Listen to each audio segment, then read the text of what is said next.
Hello viewers, welcome back to my channel. और जैसा कि आपको पता है कि मैं डिफरेंट टॉपिक्स पे आपके लिए वीडियोस लेके आता रहता हूँ, जिसमें फाइनेंशियल एडवाइजेज़ होती हैं, स्टॉक्स पे बात होती है, डिफरेंट टॉपिक्स पे बात होती है।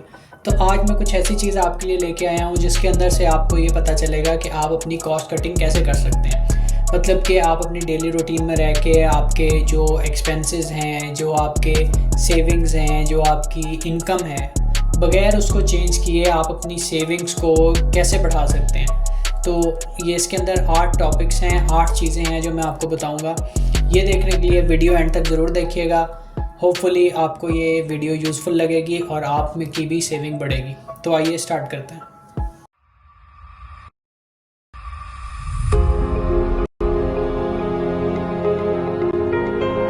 तो बहुत सारी चीज़ें ऐसी हैं जो हम पर्सनल लाइफ में यूज़ करते हैं, बट हमें लगता है कि उसके एक्सपेंसेस इतने ज़्यादा नहीं हैं कि जो हमारे डेली बजट को या मंथली बजट को तंग करे या उसको मतलब हम उसको सेविंग से कम कर सकें। तो बहुत सारी चीज़ें ऐसी होती हैं जिसकी मैंने आज एक लिस्ट बनाई है कि जिसको हम अपनी ज़िंदगी से अगर माइनस कर दें, डिडक्ट कर दें, तो उससे हमारी बहुत सारी सेविंग्स हो सकती हैं और उससे हमारा बहुत सारा फ़ायदा हो सकता है। तो इसके अंदर लिस्ट में सबसे पहला ऑप्शन है बुक्स का। मतलब अगर आप बुक्स परचेज़ करने के बहुत फाउंड ऑफ हैं, आपको बुक्स का शौक़ है, आपको बुक रीडिंग का शौक़ है, तो आप बुक्स ना लें, आप लें ऑनलाइन बुक्स। आप ऑनलाइन परचेज़ कर लें। ऑनलाइन आप जो है अपना PDF में डाउनलोड कर लें, उसको आप डिफरेंट जगह से फ्री भी मिल जाती हैं, फ्री बुक्स भी मिलती हैं। उससे ये फ़ायदा होगा आपको कि आपकी जो बुक्स की एक्सपेंसेस हैं, फॉर एग्जांपल अगर आपको एक बुक फिज़िकली 300 की, 500 की, 1000 की मिल रही है, तो वो ऑनलाइन आपको 1000 वाली 700 500 की मिल सकती है, आपको 300 वाली 150 की मिल सकती है। ऑनलाइन का ये फ़ायदा है क्योंकि उसके अंदर पब्लिशिंग का एक्सपेंस नहीं है, उसके अंदर उसकी जिल्द वगैरह का एक्सपेंस नहीं है, तो जिसकी वजह से आपका वो कॉस्ट कटिंग हो सकती है। अगर फॉर एग्जांपल आप मंथली 5000 की बुक्स ले रहे हैं, अगर आप ऑनलाइन लेते हैं तो वो आपकी 2500 पे आ जाएगी, 2000 पे आ जाएगी। तो उसका आपको ये फ़ायदा, और वो जो आपके पैसे बचेंगे वो आपकी सेविंग में इंक्लूड हो सकते हैं। दूसरा ब्रांड न्यू कार। अब कुछ लोगों को शौक़ होता है कि जी कार लेनी है तो ब्रांड न्यू लेनी है, सेकंड हैंड नहीं लेनी। उसका क्या नुकसान है? उसका ये नुकसान है कि जैसे ही आप शोरूम से लेके गाड़ी बाहर निकलते हैं 10% अमाउंट उसकी गिर जाती है, आपका वो एट द स्पॉट लॉस हो जाता है, जिसकी वजह से आपको फ़ायदा नहीं रहता। आप वही गाड़ी अगर थोड़ी सी चली हुई ले लें, ज़्यादा नहीं चली हुई लें, थोड़ी सी चली हुई ले लें, वो आपको कॉस्ट भी कम पड़ेगी उसकी और आपके पैसे भी बचेंगे उससे। अगर आपको फॉर एग्ज़ाम्पल एक कार की अमाउंट है 10 लाख रुपए, फॉर एग्जांपल अगर एक अमाउंट 10 लाख रुपए की है वो कार, और वो आपको थोड़ी सी चली हुई 8 लाख की मिल रही है, तो 8 लाख वाली ज़्यादा प्रॉफिटेबल है इंस्टेड 10 लाख की, क्योंकि जैसे ही आप 10 लाख की गाड़ी को लेकर बाहर निकलेंगे तो वो उसकी 10% अमाउंट वहीं एट द स्पॉट गिर जाएगी।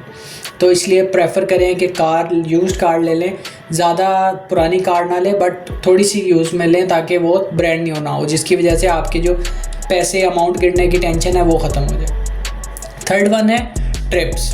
अब जो आप ट्रिप्स करते हैं, अच्छी बात है, करना चाहिए, आपकी एंटरटेनमेंट होती है, आप रिफ़्रेश होते हैं, आपका माइंड बॉडी ह्यूमन नीड होती है एक ट्रिप की, जिससे आपका माइंड और बॉडी बिल्कुल फिट रहते हैं। लेकिन उसके अंदर आप ये करें कि आप अपने एक्सपेंसेस को कम करें। फॉर एग्जांपल आपने कोई होटल बुक करवाना है तो आप वो लग्जरी होटल ना करवाएं, आप उसमें नॉर्मल रखें, जिसके अंदर आपकी नीड्स भी पूरी हो रही हैं, सारी सहूलियात भी हैं, बट उसकी एक्सपेंस अमाउंट कम है। तो इस तरह से आप टिकट परचेज़ करें तो आप चीप टिकट परचेज़ करें। ये सारी चीज़ें जब आप करेंगे तो इसमें आपकी काफ़ी ज़्यादा कॉस्ट कटिंग होगी। फॉर एग्जांपल अगर आपका एक ट्रिप आपको पहले 2 लाख का पड़ रहा है, तो उससे आपको आपका ट्रिप 1.5 लाख का पड़ेगा।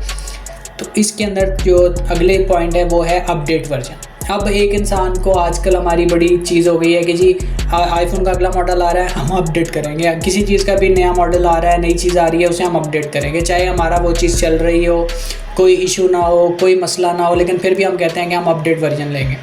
तो बेहतर ये है कि आप अपडेट वर्जन को इग्नोर करें और आप अपनी नीड और वांट को देखें कि अगर आपके पास एक मोबाइल है जो बिल्कुल एक्यूरेट वर्क कर रहा है, बिल्कुल ठीक वर्किंग में है, और आपको ज़रूरत नहीं है किसी भी तरह से उसको अपडेट करने की, चेंज करने की, आपके पास स्पेस भी अच्छी है, कैमरा रिज़ल्ट भी अच्छा है, सारा कुछ है, तो आपको ज़रूरत नहीं है। आप सिर्फ इसलिए कि मैंने अपडेट वर्जन लेना है। हाँ, अगर आप लाइफ के अंदर आप बहुत ईजी हैं, आपको ज़रूरत नहीं है सेविंग की या इस तरह की, तो आप करें, बेशक आपके पास जब है तो आपको करना चाहिए। लेकिन जिन लोगों के पास सेविंग कम है और वो सेविंग बढ़ाना चाहते हैं, उनके लिए एक ये बेटर ऑप्शन है कि जो अपडेट वर्जन लें वो ना लें, और जो आपके पास है या उससे थोड़ा लो मॉडल है जिसके अंदर आपका बजट तंग ना हो, आप वो चीज़ परचेज़ करें। उसके बाद आ जाता है आपके पास आइटम ऑन सेल।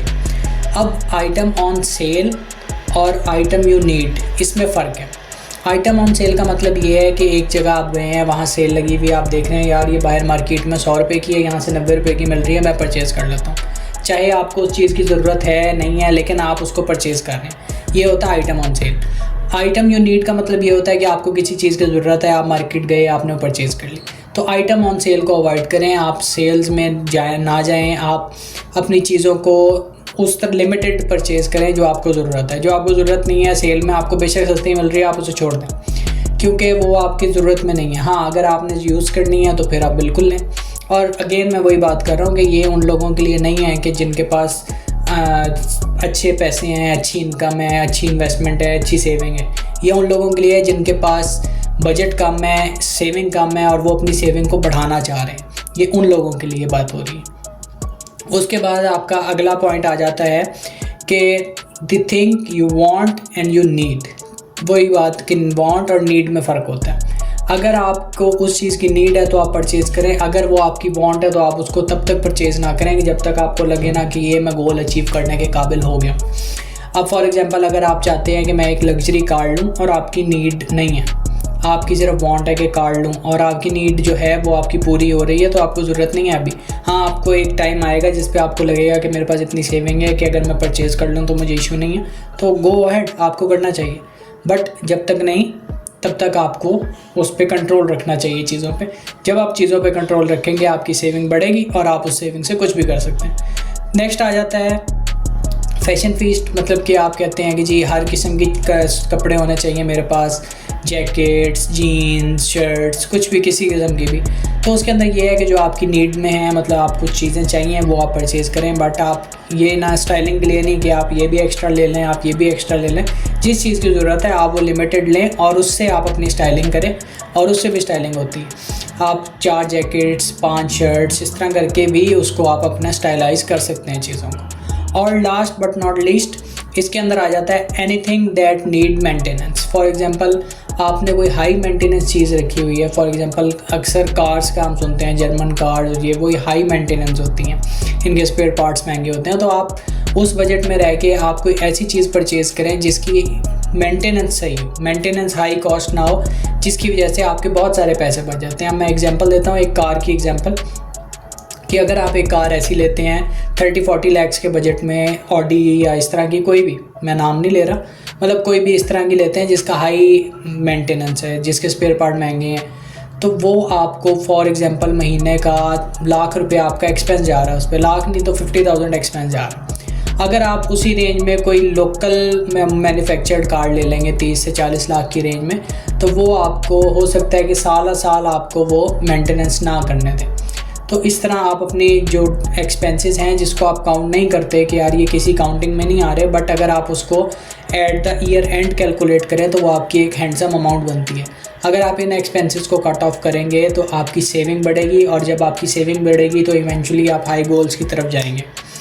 तो मेरी ये वीडियो बनाने का मकसद यही था कि जिस तरह हम कॉस्ट कटिंग कर सकते हैं अपनी इनकम अपने बजट में रह के for the middle level person, तो इसलिए आप लोगों को चीज़ें बताने के लिए मैंने वीडियो बनाई है। बाकी इसके अंदर और भी चीज़ें हैं और भी चीज़ें हो सकती हैं। ये भी जो मैंने कैलकुलेट की हैं, इसमें ये चीज़ें हैं कि कुछ लोग नहीं करते, बट जो चीज़ वो करते हैं जिसको हम एक्सपेंस काउंट नहीं करते, और वो एक्सपेंस है और वो साल के बाद आपको एक हैंडसम अमाउंट बनाता है, तो वो हमें कॉस्ट कटिंग करनी चाहिए और उससे हमारी सेविंग बढ़ेगी। तो ये थी आज की वीडियो इस टॉपिक पे।